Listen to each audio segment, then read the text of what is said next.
Durant 3 siècles, 1 million d'Européens vont être vendus comme esclaves en Afrique du Nord. C'est aujourd'hui une page oubliée de l'histoire. Beaucoup meurent en captivité, comme galériens ou domestiques.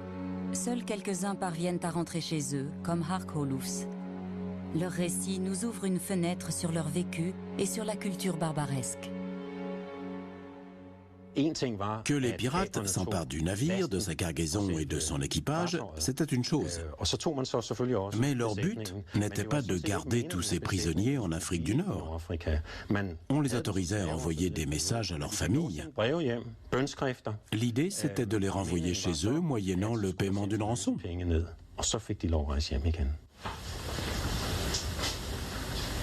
Dans toute l'Europe, on trouve dans les archives des registres et des lettres qui décrivent les tâches dévolues aux esclaves.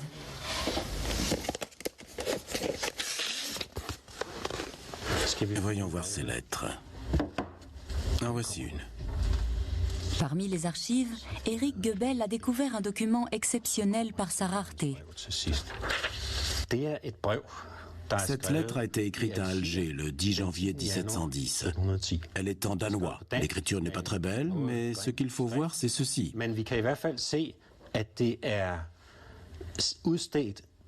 Cette lettre est pour mon père, Jens Hansen, capitaine à Røn, sur l'île de Bornholm.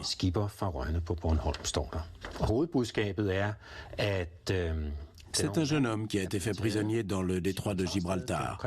Il s'est retrouvé esclave à Alger et il est au plus mal. Il demande à sa famille d'envoyer de l'argent pour racheter sa liberté.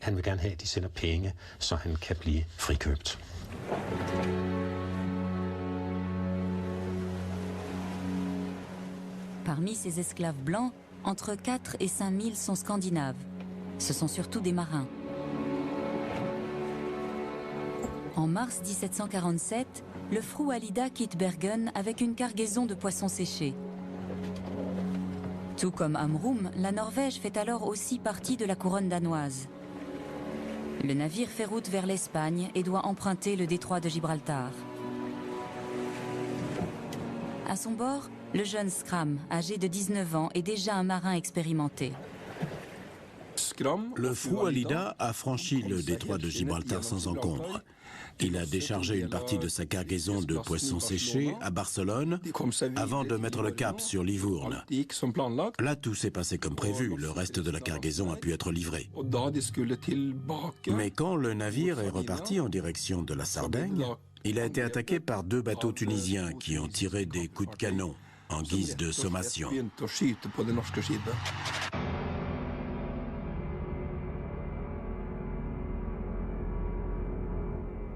Ils ont tiré une bordée de canons pour nous obliger à mettre en panne et à les attendre, raconte Skram dans son récit. Les pirates leur ont donné l'ordre de ralentir pour permettre à leur navire de venir se placer à côté d'eux. Beaucoup de pirates étaient des esclaves européens convertis à l'islam. On les appelait les renégats. Les marins les craignaient plus que tout car ils étaient connus pour leur sauvagerie. La piraterie sur la côte des Barbaresques n'aurait pas pu exister sans la participation de ces anciens marins européens qui s'étaient convertis à l'islam.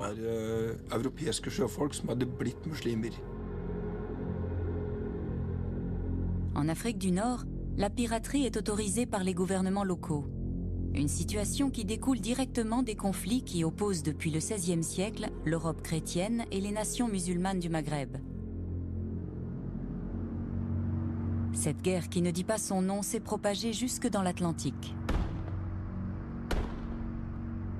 Le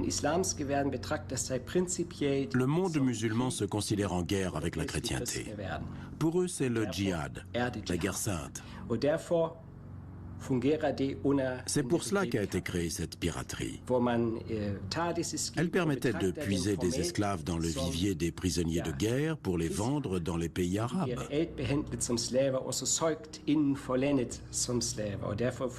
De notre point de vue, ces captifs étaient plus des esclaves que des prisonniers à cause de la façon dont ils étaient traités.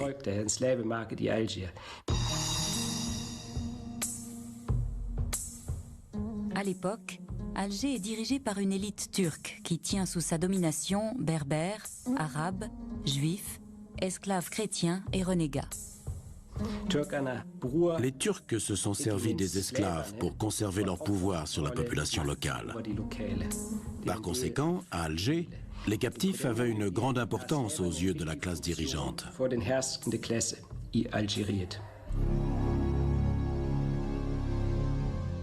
Les esclaves sont exhibés, choisis et vendus au marché.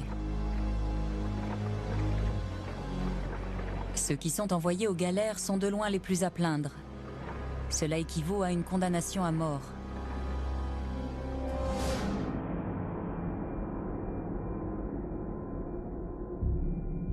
Le maître a le pouvoir de vie et de mort sur ses esclaves. Il peut les punir ou les tuer selon son bon vouloir. Le plus souvent, les châtiments prennent la forme de coups de bâton sur les pieds, mais la flagellation, l'amputation du nez et des oreilles ainsi que les exécutions sont aussi pratiques courantes. Mais avant tout, l'esclave est utilisé pour sa force de travail. Un esclave peut être amené à travailler dans les carrières. Certains sont domestiques et s'occupent de tâches ménagères, ce qui est un statut très bas.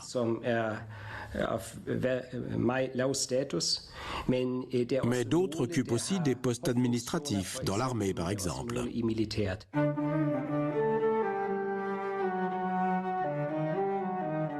Les esclaves chrétiens sont également chargés des métiers proscrits par le Coran. Les maisons closes et les auberges sont tenues par des esclaves, car l'islam interdit ce genre de commerce aux musulmans.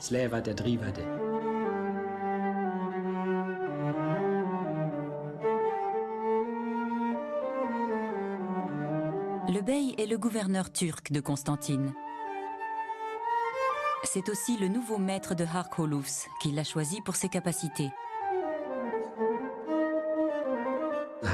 Le bey achète de jeunes esclaves chrétiens et les entraîne pour se constituer une garde d'élite. Harkolufs va faire partie de cette milice.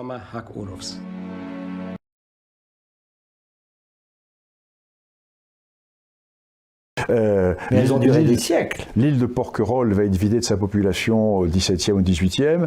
La ville de Marseille va perdre des centaines d'embarcations qui vont être capturées en mer, etc. Donc ceci est bien connu, bien connu. Et lorsque les troupes françaises arrivent à Alger, non. Alors là, c'est une idée reçue. Ils découvrent des esclaves quasiment blancs. Quasiment plus. Non, on les avait rachetés alors. Non, la traite algéroise se termine 30 ans avant. Elle se termine 30 ans avant. On a racheté. Oui, mais on va trouver dans les geôles quelques individus, mais la traite, c'est parfaitement étudié. Mais les collègues algériens ont bien travaillé sur la question de la traite. Ils sont intéressés, je veux dire. La traite se termine à Tripoli en 1805-1810, à la suite de l'intervention américaine. La première guerre que les Américains vont mener à l'étranger, c'est la guerre de Tripoli contre les esclavagistes. La traite marocaine se termine au siècle d'avant. Et la traite algéroise, se termine dans les années 1810. C'était une grande préoccupation des armées de Louis XIV. Alors là, on remonte un petit peu dans le temps. Et alors, le problème... J'ignorais, avant de vous lire, à quel point le roi Louis XIV, qui a essayé d'entretenir de bons rapports de part et d'autre des rives de la Méditerranée, avait malgré tout eu affaire à très nombreuses reprises avec les nids de pirates qui capturaient des corsaires qui capturaient des femmes blanches en particulier. Tout à fait. Et alors, à l'époque de Louis XIV, le gros problème, c'est que la marine française étant prise par ces guerres maritimes internationales, et ne va pas pouvoir assurer la défense des convois.